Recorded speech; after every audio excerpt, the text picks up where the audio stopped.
saya kena masuk you kan. Hal-hal gaib ni tuan-tuan, begitu juga kalau kita baca ya, esok kita biasa baca surah Al-Kahfi kan. Surah Al-Kahfi. Dalam surah Al-Kahfi tu tuan-tuan, antara kelebihan yang saya sebut pada S itu, serahkan kepada Tuhan hal-hal yang gaib ini, kita boleh tadabbur kisah Nabi Allah Musa alaihi salam dengan Khidir alaihi salam. Ya, Nabi Allah Khidir alaihi salam.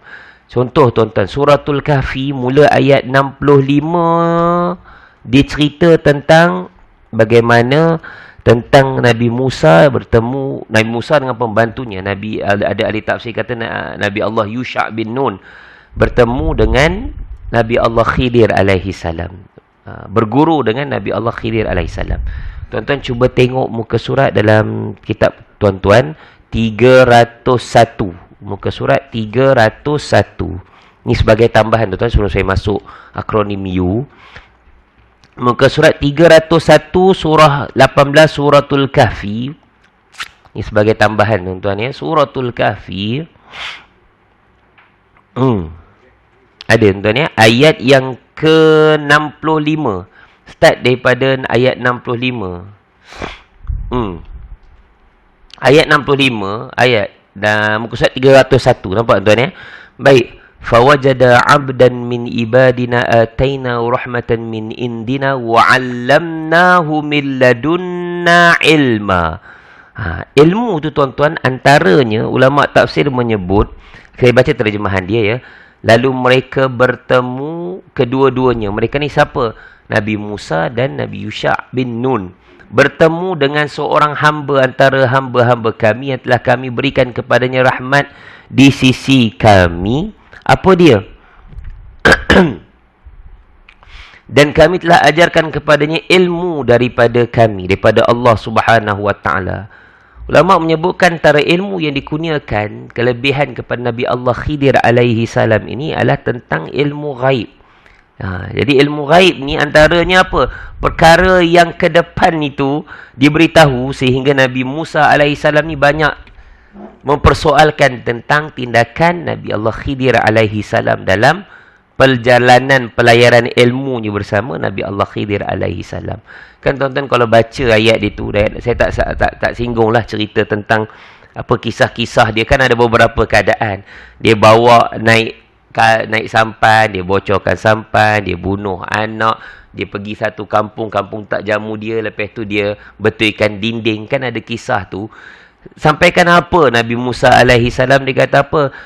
Qala lahu Musa hal attabi'uka an tu'allimani mimma ulimta rusyda. Ayat 66 kan. Qala innaka lan tastati'a ma'iya sabra wa kaifa tasbiru ala ma lam tuhit bihi khubra.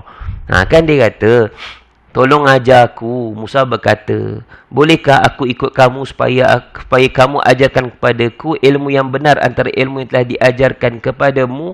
Lalu Khidir kata apa? Sesungguhnya kamu sama sekali tak akan sanggup sabar kepadaku, bersamaku. Bagaimana kamu akan dapat sabar atas sesuatu yang kamu belum mempunyai pengetahuan yang cukup tentang hal itu? Nabi Musa kata apa? InsyaAllah kamu akan dapati aku sebagai seorang yang sabar, dan aku tidak akan menentangmu dalam suatu urusan pun. Tuan-tuan, di sini antara ilmu ghaib ni tuan-tuan, kalau Nabi semua maksum tuan-tuan, ya, akidah kita Nabi kita maksum. Dan setiap kali berlaku kesilapan ke ataupun kekhilafan, biasanya Allah akan terus tegur secara direct kepada Nabi-Nabi utusannya. Dalam peristiwa Nabi, ini kisah Nabi Musa, lalu ditegur. Kan akhir cerita ni, dia ada cerita. Nabi Khidir dia kata apa? Dia kata, apa saya aku buat macam ni. Itu hikmah perbuatan daripada pelayaran ilmu Nabi Musa AS dan Nabi Allah Khidir AS. Begitu juga kisah ketika Nabi SAW, ketika apa ya tuan-tuan, ditegur langsung dalam peristiwa Abasa wa Tawalla kan. Ketika Nabi tengah bersyarah, tiba-tiba ada seorang datang Abdullah ibn Maktum datang. Kan dia buta, seorang muazzin. Datang buta, dia datang ke depan. Dia kata apa kepada ya Rasulullah? Alimni mimma 'allamakallah. Tolong ajar aku apa ilmu-ilmu yang Allah telah ajar kepada kamu, ajar padaku. Nabi tengah bersyarah ni dengan orang kata VVIP ni. VVIP ni namanya. Tapi Nabi ditegurkan dalam ayat tu. Abasa wa tawalla. Masam muka lalu dia berpaling. Kan? Macam tak indah kan? Yang mai datang ni siapa ni? Abdullah ibn Maktum. Sahabat ni. Seorang muazzin ni. Buta kan? Abasa wa tawalla anja'ahul a'ma. Tatkala didatangi pada Nabi itu anja'ahul a'ma. Seorang yang buta. Wa ma yudrika allahu yazakka au yadhakkaru fatanfa'u dhikra. Kamu tak tahu, tantah dia datang untuk belajar sesuatu, mensucikan diri dia, bersihkan diri dia untuk belajar sesuatu daripada kamu. Allah tegur ya dalam peristiwa abasa wa tawalla. Ya, begitu juga yang ni dia cita-cita akan ilmu tentang perkara yang gaib ni. Begitu juga ulama menceritakan ilmu tentang perkara yang gaib, antaranya yang diceritakan daripada satu peristiwa Nabi Musa belajar sesuatu dengan Nabi Allah Khidir alaihi salam. Kan dikata pergi naik perahu, tiba-tiba kamu bocorkan, dia buatnya lubang, habis tenggelam. Kamu ni telah buat, Nabi Musa kata, kamu ni buat satu salah ni. Oh, tengok, kan aku dah kata, kamu tak sabar, kamu tak tahan tengok aku. Dia kata, okey kan. Kan senang tuan-tuan ni, suatu tu kita pelajari. Seperti kita kata hikmah perbuatan. Hikmah setiap apa yang berlaku tu ada hikmah. Yang kita tak tahu apa yang disimpan oleh Allah ke depan tu. Itu kekal dalam perkara gaib, ilmunya Allah Subhanahu wa taala. Itu yang kita sebut S. Serahkan pada Tuhan urusan hal-hal berkaitan dengan perkara gaib. Jadi pagi ini tuan-tuan kita masuk kepada ayat 26. Ayat 26 tu berkaitan tentang awalam yahdilahum kam inna rabbaka huwa yafsilu bainahum yaumal qiyamati fima kanu fihi yakhtalifun awalam yahdilahum. Ayat 66. Awalam yahdilahum kam ahlakna min qablihim minal quruni yamshuna fi masakinihim inna fi zalika laayatin afala yasma'un. Ini cerita ayat yang ke-26. Dan apakah tidak menjadi petunjuk bagi mereka berapa banyak umat-umat sebelum mereka yang telah kami binasakan, sedangkan mereka sendiri berjalan di tempat-tempat kediaman mereka. Sesungguhnya pada yang demikian itu terdapat tanda-tanda kekuasaan Tuhan. Maka apakah mereka tidak memperdengarkan? Afala yasma'un. Ataupun mereka tidak memperhatikan. Baik tuan-tuan, ini ayat 26. Ayat 26. Ayat 26. You ya. You. S dah serahkan pada Tuhan hal-hal gaib.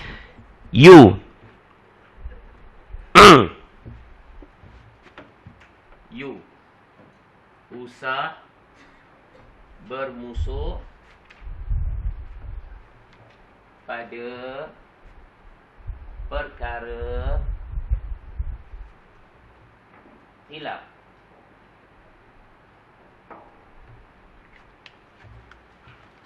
Usah bermusuh pada perkara khilaf. Ada saya sentuh minggu lepas tu tuan-tuan ya, pada ayat yang akhir tu kan saya sebut kan, huwa yafsilu bainahum yaumal qiyamati fima kanu fihi yakhtalifun. Kita ni akan berdepan dengan perkara-perkara khilaf ni, termasuk daripada sudut akidah apa semua, perkara yang usul, perkara yang asal kita bertegas. kita bertegas. Jadi tuan-tuan, isu-isu yang berkaitan tentang agama, tentang akidah tu wajib kita tegaslah. Ya, macam sekarang ni, isu-isu sekarang ni kan tuan-tuan tu maklum sekarang ni, itu bertegas. Pada khilaf yang boleh diraikan, kita ambil jalan tengah untuk cuba mengharmonikan. Ya, dalam isu-isu yang macam sekarang ni tuan-tuan, isu stokin ke apa semua tu, perlu kita ambil ketegasan, Ya, kita ambil ketegasan. Dan kita ni ketegasan tu tuan-tuan, orang kata sabar kita ni ada tahapnya lah kan. Sabar kita ada tahapnya, dan ketegasan tu perlu dibuktikan dengan perbuatan. Ya, perlu dibuktikan dengan perbuatan. Dia tuan-tuan yang berkaitan tentang iktikad, kepercayaan itu, toleransi itu kita tak ada tuan-tuan. Sebab kita ni jauh. Ada orang kata apa? Ada gap, jurang antara yang boleh kita boleh bertasamuh, toleran, ataupun ada yang kita tak boleh nak toleran. Jadi apa yang nak disebutkan di sini, usaha bermusuh pada perkara-perkara yang bentuk khilafiah ni lebih kepada perkara yang boleh diharmonikan, perkara-perkara yang boleh dibawa perbincangan, perkara-perkara yang kecil. Tuan-tuan, saya ambil satu contoh yang saya sebut pada minggu lepas, bagaimana boleh diharmonikan dan boleh dibawa perbincangan adalah berkaitan tentang bagaimana di antara orang kaum Bani Israel sendiri Allah bangkitkan Nabi yang banyak di kalangan kaum Bani Israel. Seperti mana di antara mereka Allah bangkitkan Nabi Allah Sulaiman alaihi salam dan juga Nabi Allah Daud alaihi salam. Nabi Allah Sulaiman perintah yang agak lama dan 40 tahun. Kemudian disusuli Nabi Daud, kemudian disusuli oleh anaknya Nabi Allah Sulaiman alaihi salam. Nabi Daud ni tuan-tuan, antara kelebihan dia seorang raja, seorang pemerintah, dan dia ni mempunyai suara yang merdu lah, suara yang merdu. Begitu juga Nabi Allah Sulaiman, anaknya yang mewarisi tahta daripada ayahandanya Nabi Allah Daud alaihissalam, yang boleh, Nabi Allah Sulaiman tuan-tuan tahu kan, yang boleh bicara dengan binatang, yang boleh bagi arahan apa semua. Itu kelebihan kedua-duanya. Dan istimewanya kedua-dua mereka ini adalah daripada kaum Bani Israel. Kaum Bani Israel. Satu kisah tuan-tuan, kisah ni mungkin jarang kita jumpa ya.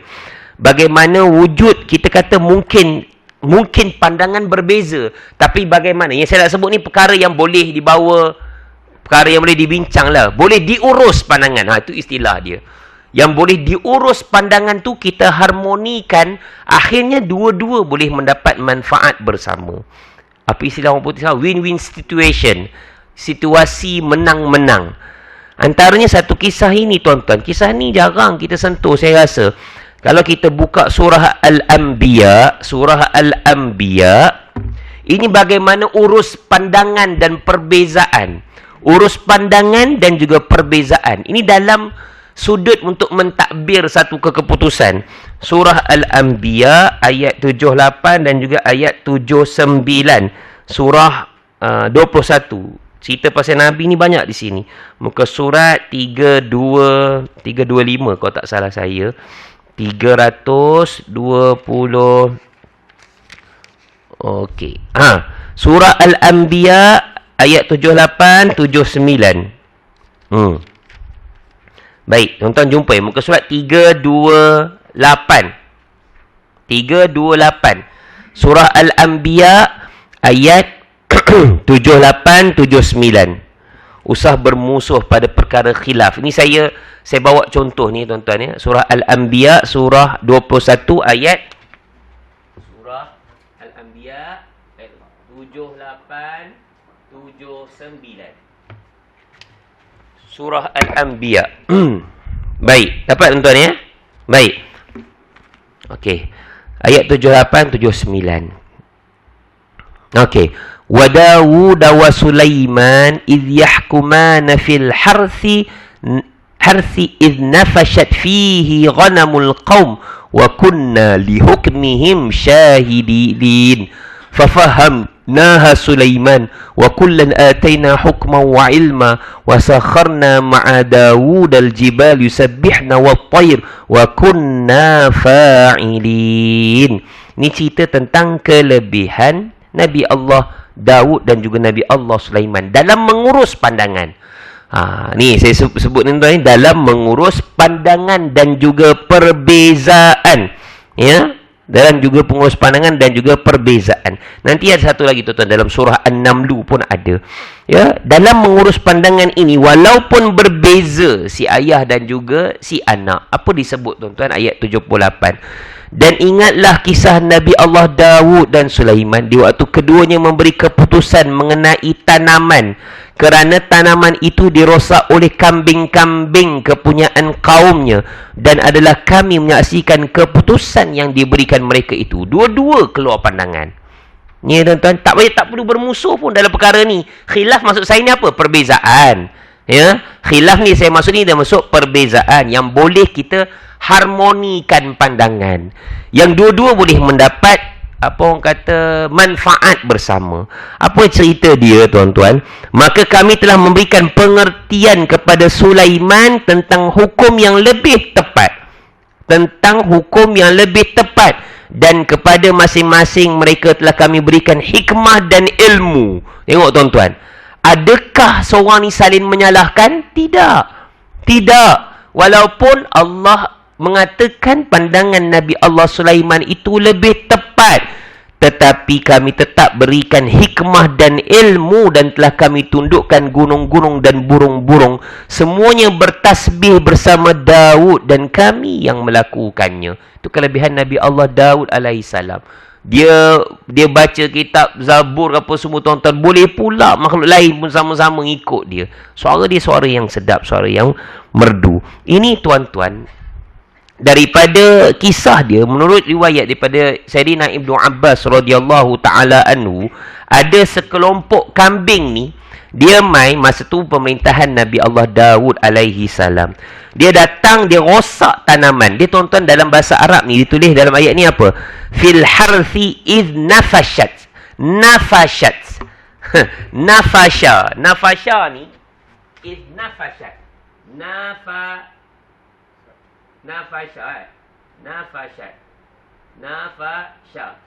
Nafasha ni dia datang, dia mai makan tanaman orang tu bukan waktu siang. Orang tak tahu pada waktu malam. Jadi ni lagu mana ni nak buat ni? Kita nak minta apa ni tuan-tuan? Biasanya ganti rugi lah. Jadi ketua nak buat macam mana?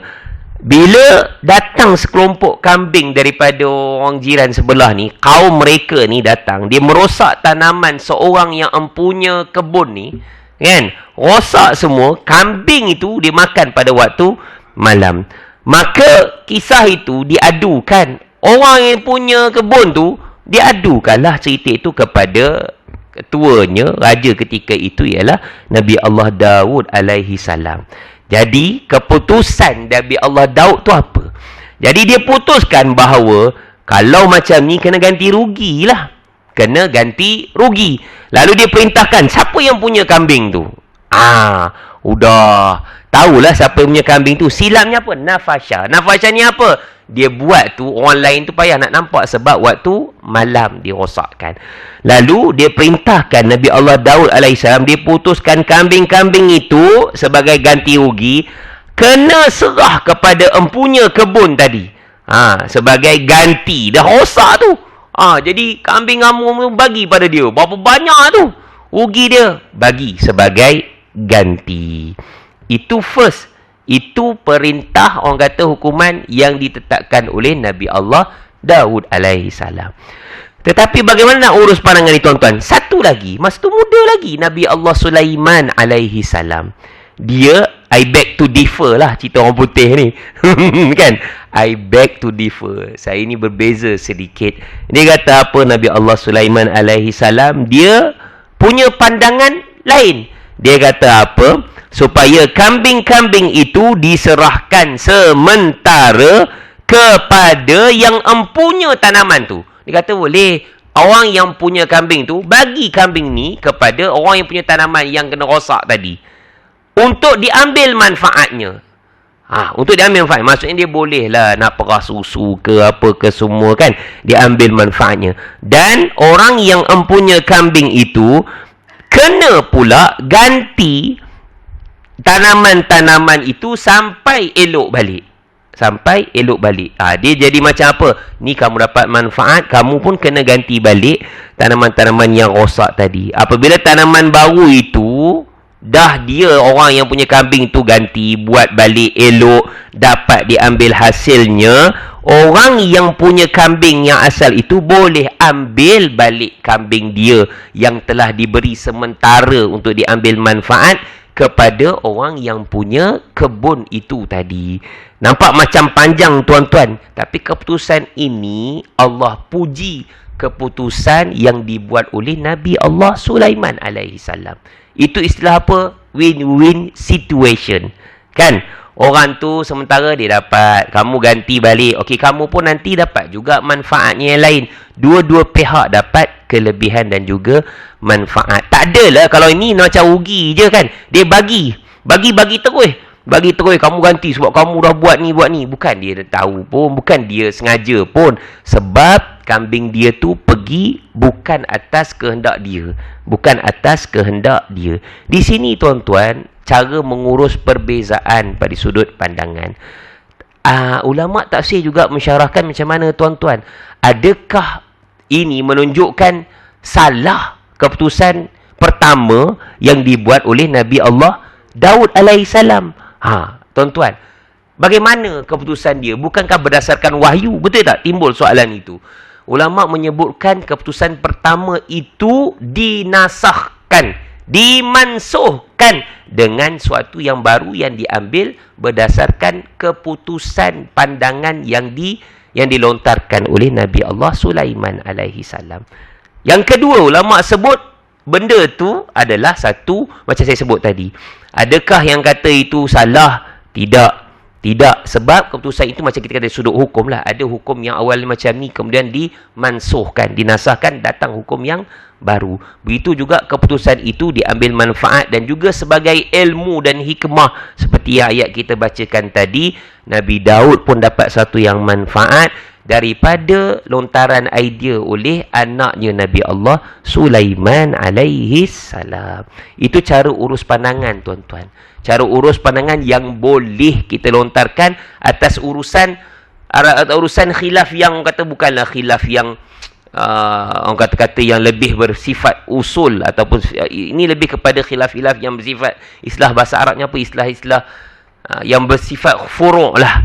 Kalau kita ni tuan-tuan, macam ibadat kita lah kadang-kadang, buat apa pada saya, buat apa kita nak timbulkan satu benda yang boleh, apa orang kata, khilaf itu boleh bertambah-tambah jarak jauh jurang antara kita dengan orang lain. Pengamalan contohnya, kalau ada isu-isu yang berbentuk khilaf, boleh itu, tak boleh ini, boleh membaca ni baca Yasin malam Jumaat ke, boleh ini, boleh itu, tak boleh. Kenapa kita nak timbulkan polemik sebenarnya?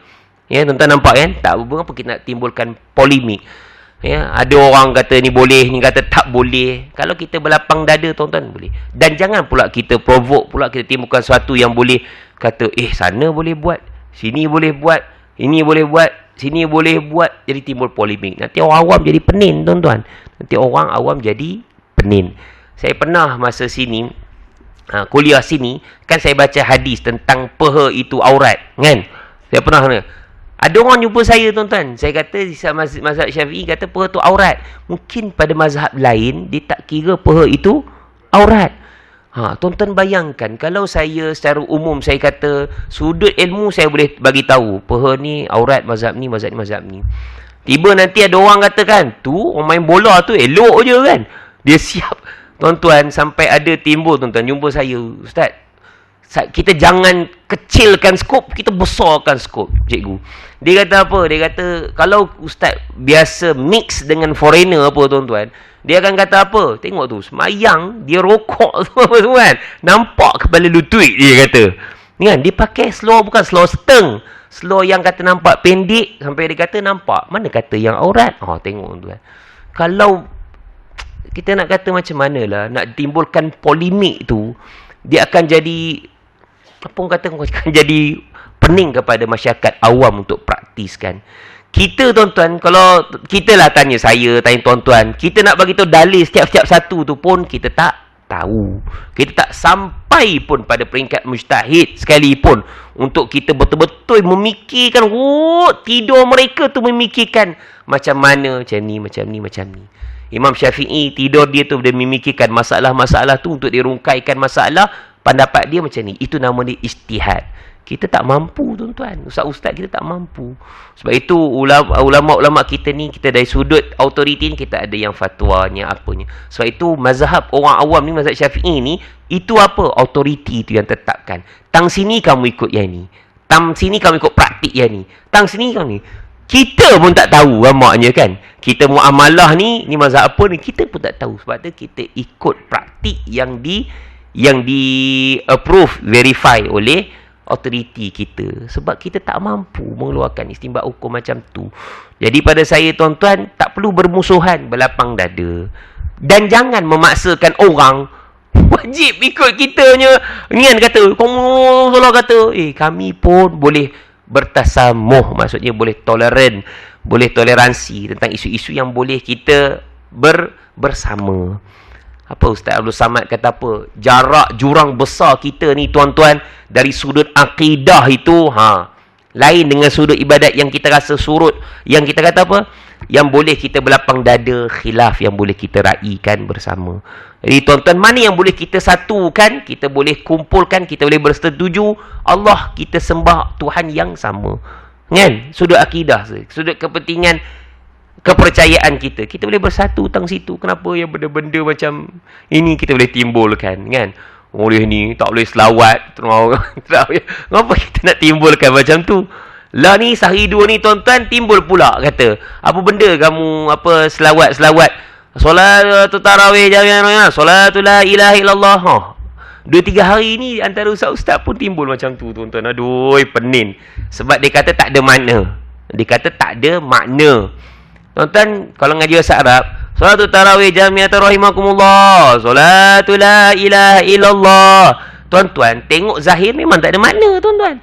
As-solatul la ilaha illallah. Apa makna dia? Solat la ilaha illallah. Tak pening, tuan-tuan. Betul tak? Logiknya betul macam tu kan? Solatul tarawih jami'atan rahimakumullah. Dia kata, solat tarawih jemaah kan? Kamu akan diganjarkan pahala oleh Allah. Kamu jawab apa? As-salatu la ilaha illallah. Solat lah.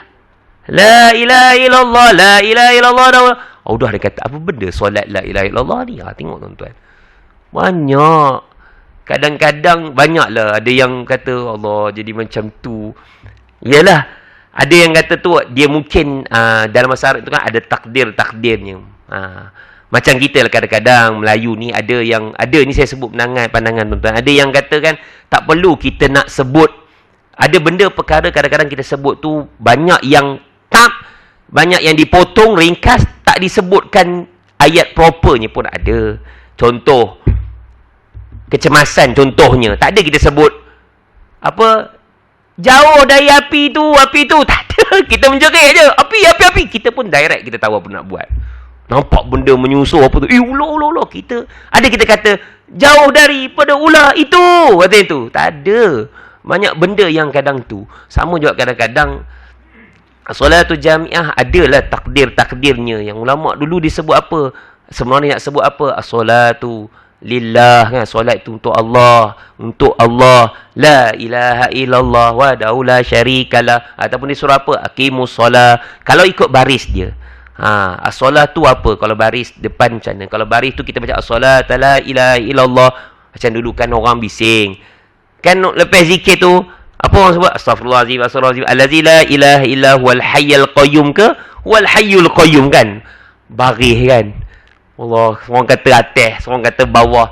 Bolehlah belaka dua-dua kan? Kalau baca atas, makna dia macam ni. Kalau baca depan, maknanya macam ni. Kan macam tu tuan-tuan. Dia memang ada yang paling tepat, tapi bolehlah belaka dua-dua. Jadi polemik tu pada saya yang boleh kita ni tak payah sampai perlu bermusuhan. Mungkin ada perkara yang lebih besar lagi yang boleh kita rasa kita boleh bincangkan, yang perlu kita kedepankan daripada unsur khilaf yang boleh kita uruskan pandangan. Perbezaan tu tuan-tuan memang ada. Kadang-kadang macam saya sebut tuan-tuan, Ibn Rushd dalam mazhab mana tuan-tuan? Ibn Rushd dalam kitabnya Bidayatul Mujtahid kalau tak salah saya, dia kata imsak tu wajib. Mazhab Syafi'i imsak tu sunat. Sebab apa dia kata wajib? Kerana nanti langgar masa tu sampai subuh. Kita sunat. Sebab apa kata kita sunat mazhab Syafi'i? Sebab selepas waktu imsak pun boleh makan lagi, boleh minum lagi. Tapi mazhab Syafi'i ni ihtiyat. Ihtiyat maksud apa? Jaga-jaga, hati-hati. Traffic light warna kuning lah, kamu bersedia untuk berhenti. Sebab apa lah mazhab Syafi'i? Dia syarah lagi. Dia terang lagi. Dia kata apa? Fuqaha ni. Orang fuqaha ni, ulama'-ulama' fiqah ni, dia timbulkan hukum. Dia kata, okey macam ni, macam ni, macam ni. Sebab bila ditanya, tempoh masa tu waktu bila? Dia kata sekitar 10 ke 15 minit. Macam mana kamu boleh kata 10 ke 15 minit? Sebab tatkala Nabi, waktu dia persediaan untuk solat subuh tu, sekira-kira dia boleh baca sekitar 50 ayat Al-Quran. Sampai detail macam tu, tuan-tuan. Tapi kita masih dalam peredaran skop sunat untuk imsak. Tuan-tuan, kita tak mampu nak keluarkan sampai tahap macam tu. Dia mikir banyak cabangnya macam tu. Jadi tuan-tuan, saya kata tak perlulah timbulkan polemik kata macam ni, macam ni, macam ni. Selagi dia beredar dalam skop 4 mazhab yang muktabar itu, kita terima. Tak perlu pula menyalahkan orang ni. Ngapa kau buat ni? Tak ada dalil tu, tak ada dalil ini. Masya Allah. Kadang-kadang mereka, tuan-tuan, mengeluarkan dalil daripada satu hadis, daripada Al-Quran tu, pelbagai cabang untuk memudahkan kita untuk beramal dengannya. Jadi tuan-tuan, itu ya, untuk usah bermusuh pada perkara khilaf. Okey, ayat seterusnya kita baca ayat 26 tu, kita masuk J. Jangan rasa kita selamat. Okey, J. Sujud kan? Sujud. Kita dah selesai S, U, J pula. J, jangan rasa kita selamat dari murka Tuhan. Jangan rasa selamat dari murka Tuhan.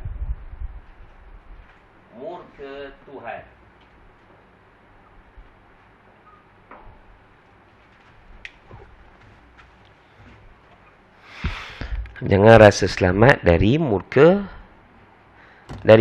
Tuhan. Ayat 26 ni tuan-tuan, ayat yang Allah suruh kita belajar sejarah tentang kaum-kaum dahulu. Ayat yang suruh kita belajar sejarah tentang kaum-kaum dahulu. Saya masuk J. Jangan rasa selamat daripada murka Tuhan. Contoh apa tuan-tuan? Kan disebut awalam yahdi lahum kam ahlakna min qablihim minal quruni yamshuna fi masakinihim. Okey tuan-tuan, apa nak sebut sini? Tak cukup ke segala apa petunjuk hidayah yang Allah telah gambarkan kepada kamu, yang kamu boleh belajar daripada kaum-kaum terdahulu? Apakah yang menyebabkan manusia itu tak menelusuri, tak ikut hidayah petunjuk yang Allah tunjukkan kepada kamu? Sedangkan kamu ni lah, maksud kita ni, Allah digambarkan orang masyarakat Arab tu, ada antara mereka ni apa? Awalam yahdilahum kam ahlakna min qablihim minal quruni yamshuna fi masakinihim. Yamshu ni apa tuan-tuan? Berjalan di rumah-rumah mereka. Jadinya di antara mereka tu, sampai sekarang pun kesan-kesan tu masih lagi ditinggalkan untuk mereka ambil iktibar daripadanya. Sampai sekarang. Macam dulu saya sebutkan, kadang-kadang kalau pergi umrah, ada travel agency buat ziarah ke apa ke, pergi. Kadang-kadang, tapi tak ada lah tuan. Kan kita tahun ni pun ada isu bila ada orang kata boleh ke tak boleh, haram, total haram ke. Bila pergi kepada Al-Hijr. Al-Hijr tu kaum Nabi Allah Saleh alaihissalam, kaum Thamud kan. Al-Ula nama dia, satu perkampungan tu. Madain Saleh kan tuan-tuan. Dulu pun pernah ada orang pergi. Apa tujuannya? Jadi tujuannya tuan-tuan, kita nak ambil iktibar sebenarnya. Sebab itu dikata jangan kita rasa selamat. Sebab apa tuan-tuan? Bila kita pergi tempat-tempat itu, bila kita tengok, sampai sekarang pun ada lagi. Ya, sampai sekarang pun ada lagi. Tengok, ada, oh ini kawasannya cantik. Memang cantik. Inilah hasil kerja mereka tu. Macam arkitek lah yang dia buat rumah-rumah atas bukit bukau. Dia macam mana dia pahat. Gunung Ganang tu, dia boleh terangkan, tengok, macam istana. Boleh masuk jalan sikit-sikit, ada pintu, ni ada pintu lagi. Tingkat ni ada pintu lagi. Cantik. Saya tak nak pergi tuan-tuan, cantik. Kalau pergi ke Mesir, ada Giza. Di Giza tempat tu ada piramid. Memang tu, macam mana naik tinggi ni? Berapa orang yang mati buat ni kan? Kita jadi apa? Ni benda-benda itu Apa yang kita ambil iktibar, ataupun sahaja ambil je gambar kerak je sahaja. Jadi tuan-tuan, ayat yang Allah nak sebut ini tuan-tuan supaya peringatan kepada kita. Apa kita buat tak kala Allah datangkan peringatan tu berbentuk rasul, wahyu yang Allah turunkan, respon kita kepada peringatan-peringatan tersebut daripada Al-Quranul Karim. Orang dahulu, umat dahulu ni terkenal kerana tamadun mereka tu tinggi, antaranya mereka berbangga, sombong dengan kehebatan-kehebatan mereka.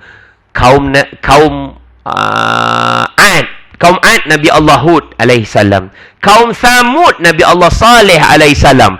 Ini kaum-kaum yang hebat tuan-tuan, engineering mereka, architecture mereka hebat ni, bukan sikit-sikit hebat. Allah sehingga kan kekalkan lokasi mereka tu supaya apa? Supaya penyakit-penyakit mereka tu bila kita kenal, janganlah buat macam ni. Nabi Allah Lut alaihissalam, kaum Sodom tu, kan? Sekarang ni istilah apa? LGBTQ sekarang ni kan. Kita kata apa? Kita tak nak, kita marah sangat perbuatan tu sebab kita tak nak jadi macam kaum Nabi Allah Lut alaihissalam. Ya. Kita tak nak ni sembah selain daripada Allah. Kita tak nak jadi macam kaum Ad Nabi Allah Hud, kaum Samud Nabi Allah Saleh alaihi salam. Jadi kalau ada penyakit-penyakit umat dulu tu ada zaman sekarang tu, sebab itu kita tentang sungguh-sungguh, dan kita tak naklah ujian ataupun musibah tu, bala tu turun, termasuk kita juga yang kena, supaya apa? Supaya kita berjaga-jaga dengan perangai-perangai umat-umat terdahulu. Tuan-tuan, sedikit sebelum kita sambung tuan-tuan, apa penyakit-penyakit mereka ni tuan-tuan? Kita ambil buat revision sedikit daripada tadabbur ayat-ayat ni.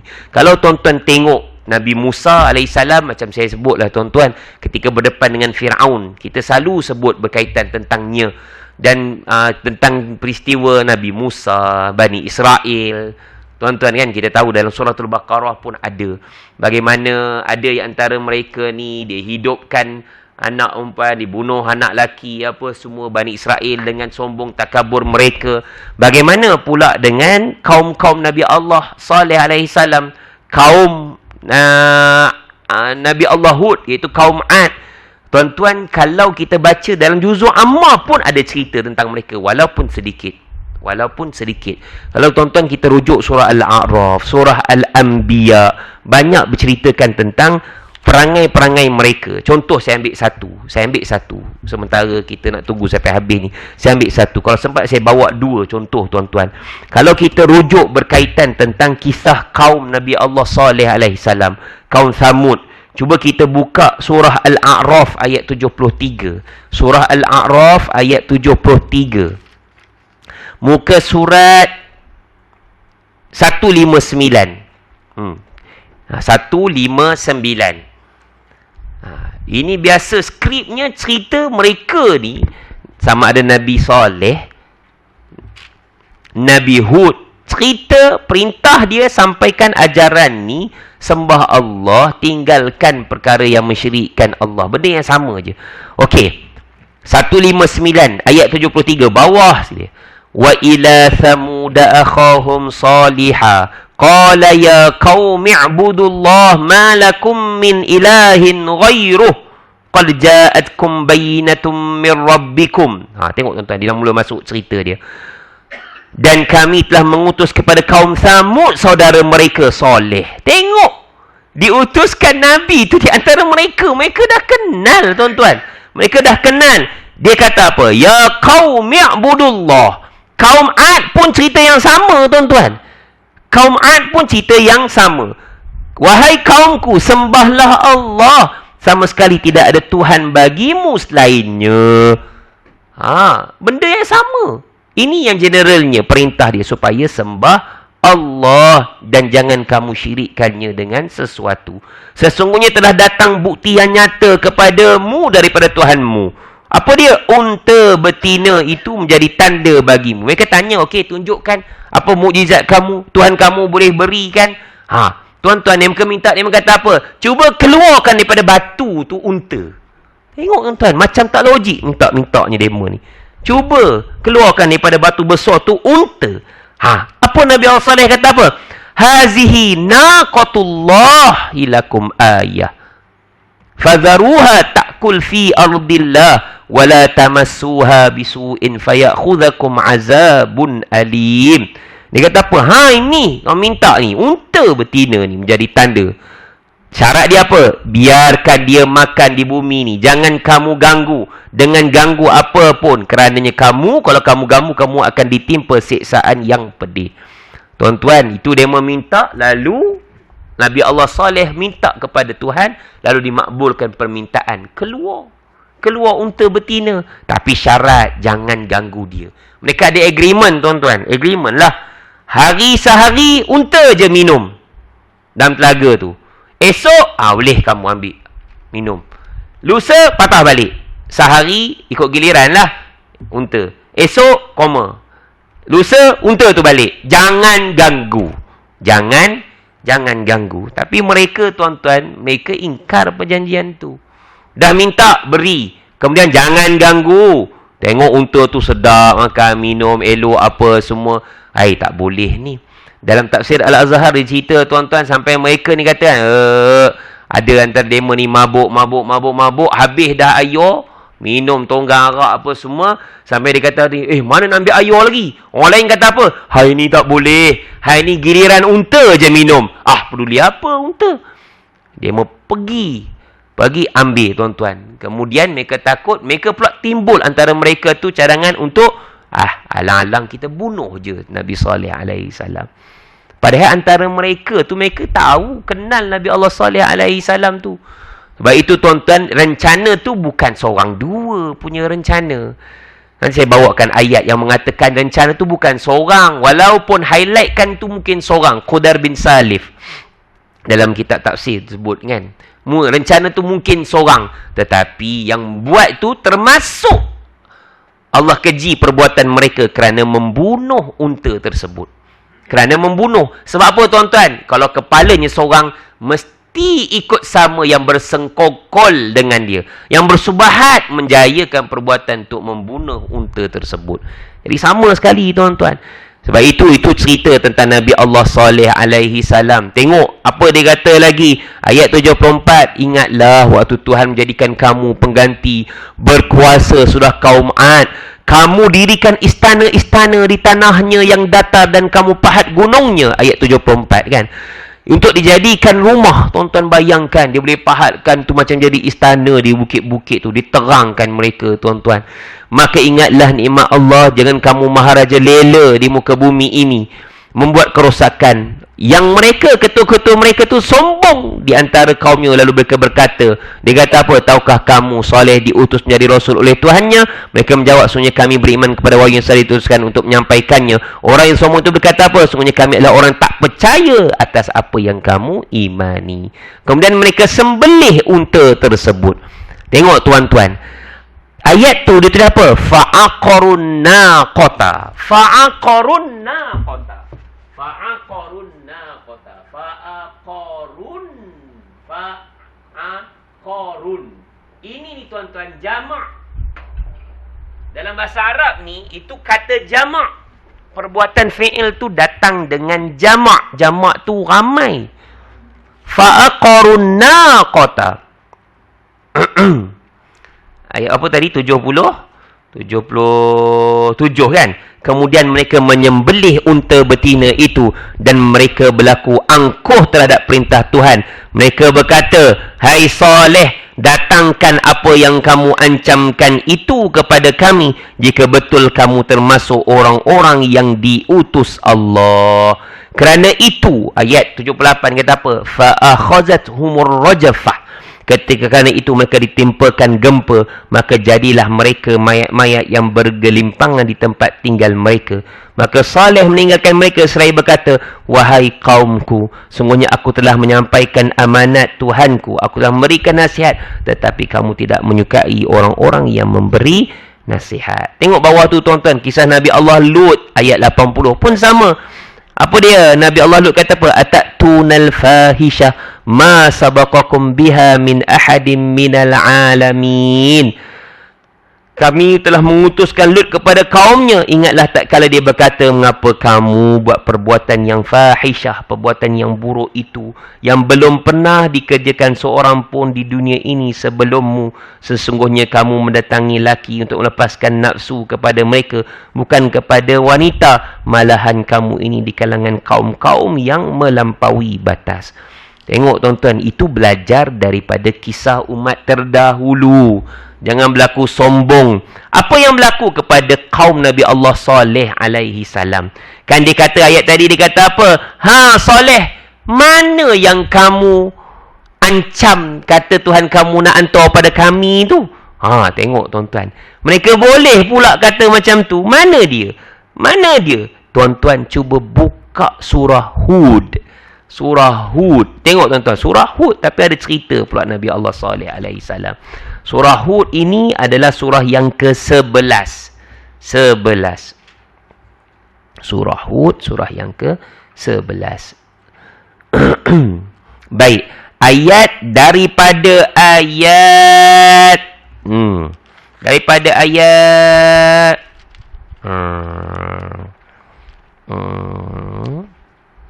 Ayat 60, tuan-tuan. 61. Itu kisah Nabi Saleh alaihi salam. Muka surat 228. Ayat 60. Ayat 61. Nah, tengok tuan-tuan.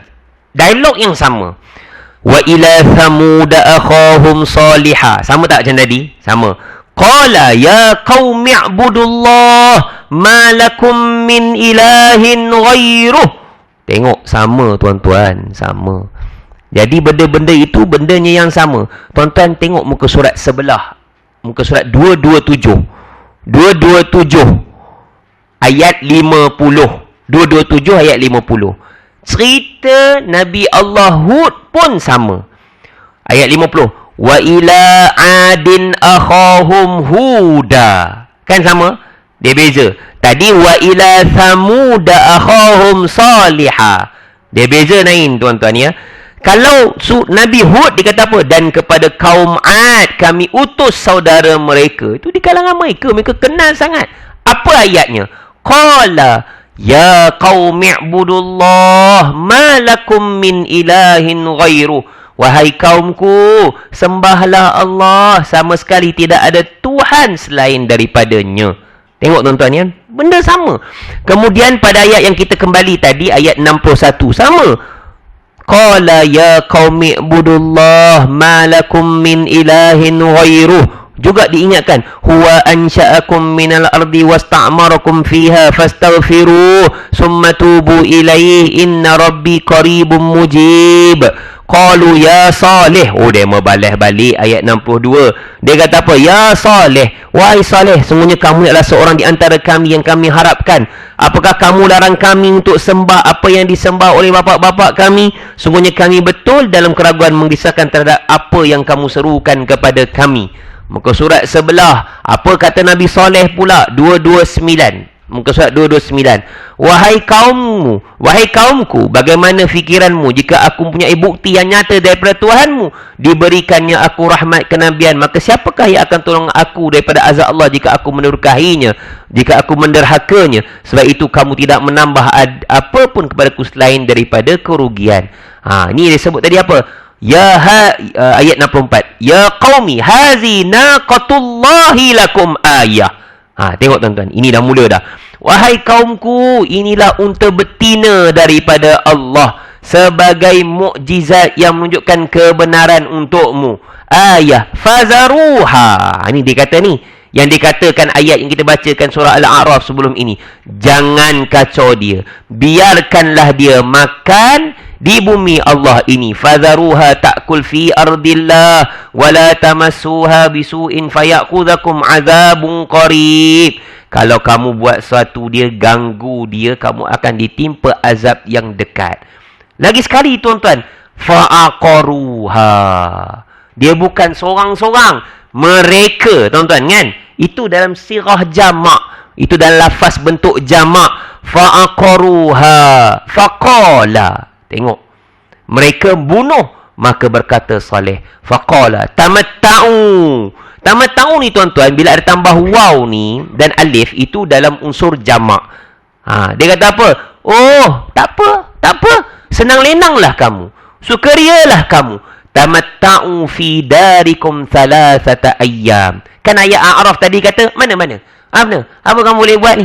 Mana dia yang kamu kata ancam-ancam kami tu? Dia kata apa? Saleh kata apa? Tak apa. Tunggu 3 hari. Tunggu. Yang dikatakan azabun qarib. Tunggu azab yang hampir. Tunggu kamu. Suka-sukalah kamu 3 hari. Itu satu apa tuan-tuan? Mereka membunuh tu, mereka melanggar perjanjian, agreement dengan Nabi Allah Saleh alaihi salam. Jadi, sebagai apa ni? Ibarat Nabi Saleh respon tu, ejek lah pada dema. Tak apa. Tunggu 3 hari. Komo dema provoke sangat. Okey. Tunggu 3 hari. Selama 3 hari itu adalah janji yang kamu tak dapat nak dustakan. Zalika wa'dun ghairu magdzub. Falamma jaa amruna najjayna Salihah.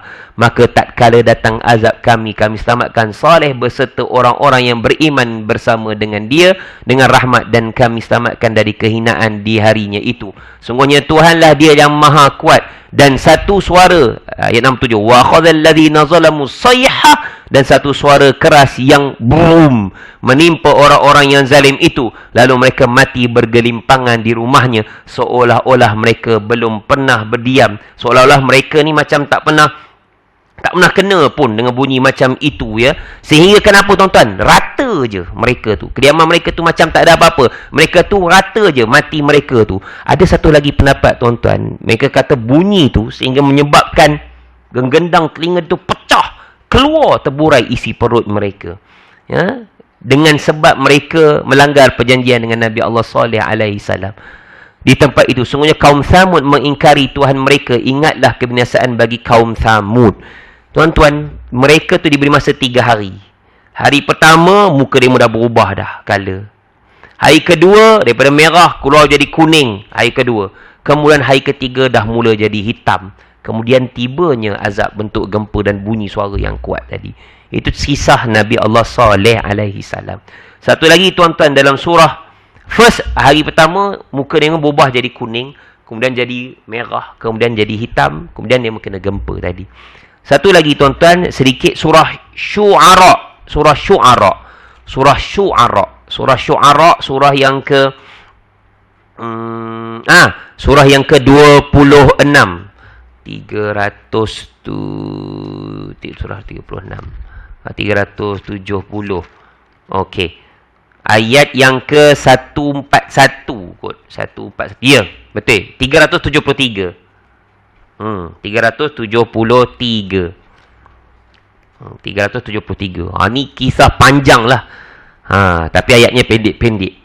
Tuan-tuan, 373 ni, ayat daripada surah Syu'ara ni, mula ayat 141 sampai 159. Itu cerita kisah Nabi Allah Saleh alaihi salam je tuan-tuan, ya. Nabi Allah Saleh alaihi salam. Apa disebut? Nabi Saleh dikata apa? Kaum Samud menustakan Rasul ketika saudara mereka berkata, mengapa kamu tidak bertakwa? Sungguhnya aku adalah seorang Rasul. Maka berdakwahlah, cerita semua. Sampai cerita tu sampai ayat yang ke-159. Apa kata demo tuan-tuan? Ayat 154. 153. Dia kata Nabi Saleh ni apa? Qalu innama anta minal musahharin. Dia kata apa? Sungguhnya kamu ni orang yang kena sihir ni. Kamu bawa sihir pada kami.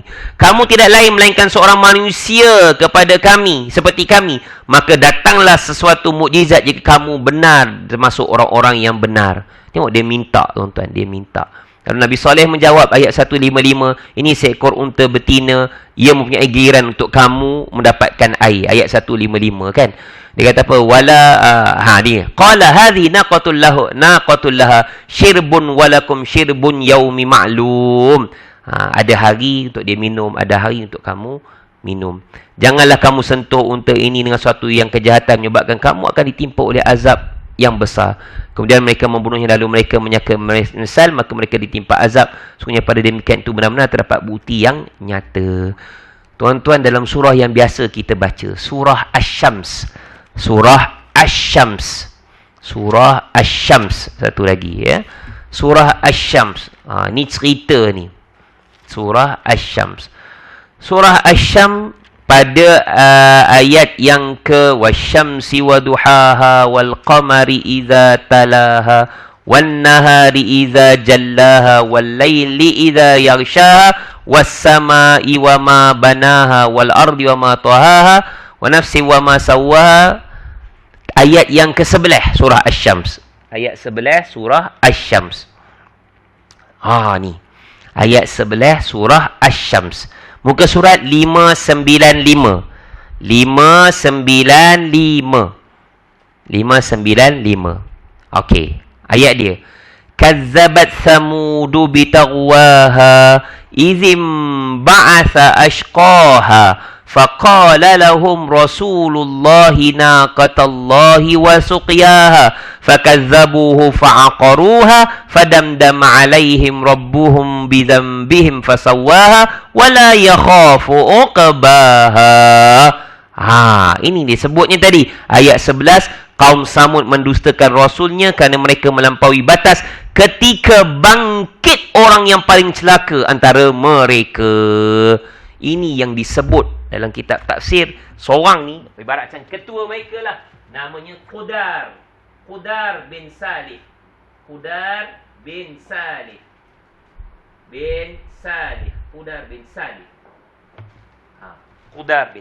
Izim ba'atha ashqaha. Antara mereka tu. Faqala lahum Rasulullahi naqatallahi wa suqiyaha fakazzabuhu fa'aqaruha. Tengok perkataan tu. Fa'aqaruha. Banyak tuan-tuan mereka sembelih dia. Fadamdama alaihim rabbuhum bidzambihim fasawwaha wa la yakhafu uqbaha. Disebabkan dosa mereka lalu Allah sama ratakan mereka dengan tanah. Allah tak takut akibat daripada tindakannya itu. Jadi tuan-tuan, saya tulis tadabbur ayat ini pada Al-A'raf 773. Lagi surah Hud. Surah 11 11 61 pun ada. Kemudian pada surah banyaklah Syu'ara 141 sampai 59. Syu'ara tadi surah nombor apa? Syu'ara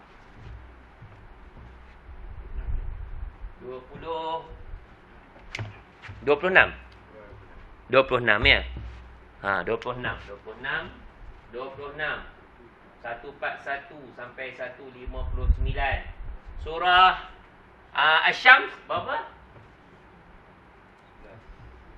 Ayat 11. Surah yang ke 91 81. Surah Asy-Syams 91 11 sampai ayat yang ke surah Asy-Syams 11 sampai 15. Okey, 11 sampai 15. Okey, tu tuan-tuan. Ada lagi ayat tapi saya pendekkanlah, tak adalah saya baca yang lain. Itu baru contoh kita boleh belajar daripada kaum Samud. Belum lagi kaum Ad lagi. Fir'aun ada saya sentuh dah sebelum ini. Jadi tuan-tuan, mohon maaf saya ambil masa 10 minit tambahan ni. Ada apa tuan-tuan sebelum saya tangguhkan? Ya. Salif tu.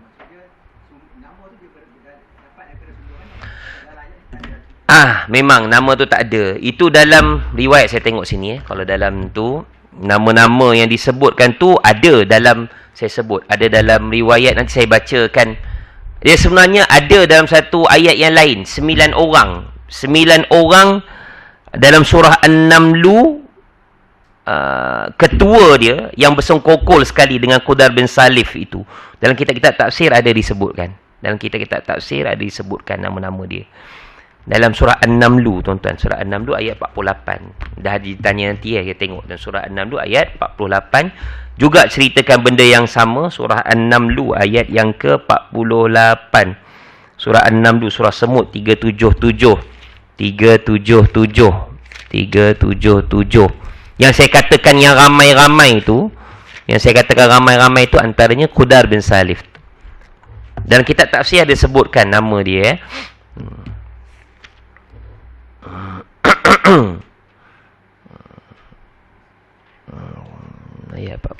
48 Qudar bin Salim. Surah An-Namlu, ayat 48. Dia nama tu memang tak disebut dalam Quran tuan ni, dalam kitab tafsir ada disebutkan nama dia. Wa kana fil madinati tis'atu rahtin yufsiduna fil ardi wa la yuslihun. Surah An-Naml ayat 48 yang saya katakan yang ramai itu ada disebutkan, dan adalah di kota itu 9 orang laki-laki yang membuat kerosakan di muka bumi dan mereka tidak buat baik. Itu antara cerita tentang keingkaran kaum Nabi Allah Saleh alaihi salam. Disebut di situ. Menurut ahli tafsir yang banyak menyebutkan kota Samud tu di mana, kota Al-Hijr, siapa yang bersama dengan dia, siapa yang menentangkan dia, termasuklah nama Qudar bin Salif ni. Dalam Quran memang tak sebut nama-nama dia. Dalam kitab tafsir ada disebut nama-nama mereka ni. Ada dalam kitab tafsir, ada juga nama-nama yang lain. Tapi yang di-highlightkan situ adalah Qudar bin Salif.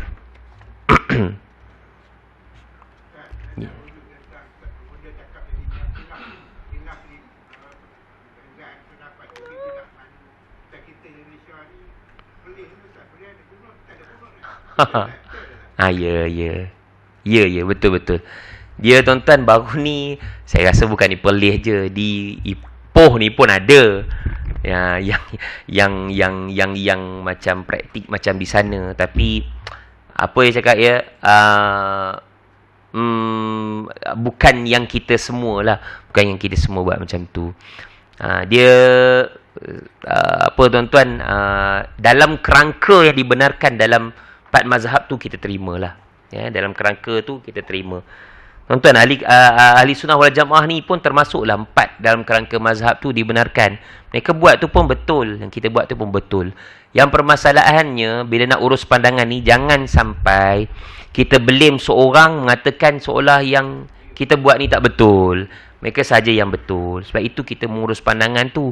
Dan kita tak bermusuhan sebenarnya tuan-tuan.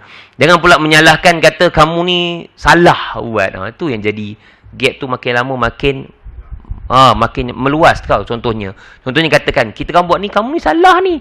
Kamu buat ni macam ni. Apa yang salah kita buat ni? Maksudnya apa yang kita buat ni, kalau ada dalil, paling kurang dalil umum lah tuan-tuan. Paling kurang ada dalil umum, boleh kita terima. Paling kurang ada dalil umum, boleh kita terima.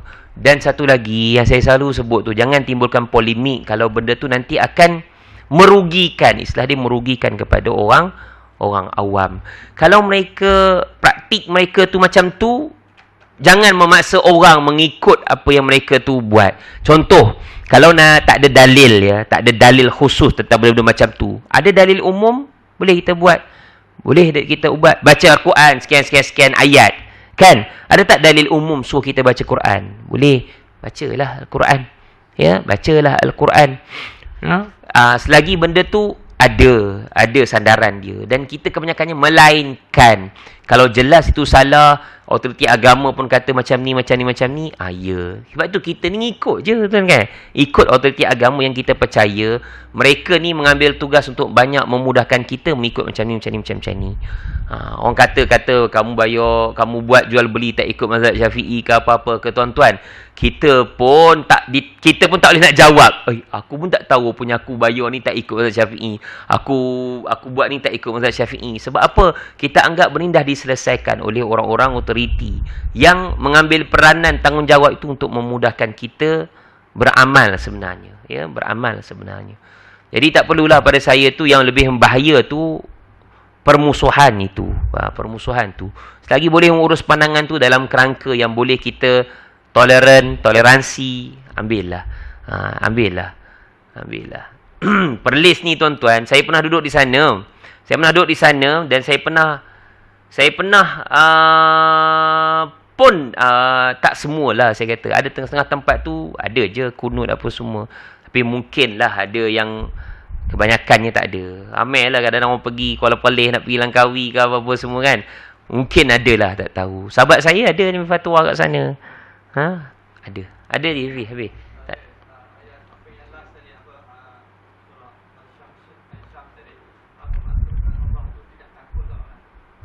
Wala yakhafu Uqbaha. Kan dah dihantarkan nazir tu kepada mereka. Adakah kita nak kata Allah zalim kepada apa yang telah dibuat kepada hamba-hambanya dengan mendatangkan bentuk azab kepada mereka seawal dalam dunia? Allah tak takut dengan apa yang mereka buat tu. Takkan kita nak questioningkan apa yang dia buat kan? Allah dah hantar dah peringatan tu. Dan anggota agreement perjanjian tu siapa? Mereka yang memilih untuk jadikan sedemikian. Allah tak takut akibat apa perbuatan dia. Adakah kita katakan Allah buat ni semua ni, oh Allah ni tak bagi peluang dulu apa semua, tak ada. Wala yakhafu uqbaha. Okey, tuan-tuan, aku qauli hadza wa astaghfirullahalazim wa lakum. Wabillahi taufiq wal hidayah. Assalamualaikum warahmatullahi wabarakatuh. Bismillahirrahmanirrahim. Alhamdulillahirabbil alamin. Wassalatu wassalamu ala asyrafil anbiya'i wal mursalin. Sayyidina Muhammadin wa ala alihi wa sahbihi ajma'in. Ya Allah, Ya Rahman, Ya Rahim, ampunkanlah dosa kami, ampunkan dosa kedua ibu bapa kami, ampunkan dosa kaum muslimin muslimat seluruhnya sekali sama ada masih hidup ataupun yang telah mati. Ya Allah, Ya Tuhan kami, Rabbana taqabbal minna salatana wa siyamana wa qiyamana wa ruku'ana wa sujudana wa tadarru'ana wa ta'abudana wa tammim taqsirana. Ya Allah, Ya Rahman, Ya Rahim.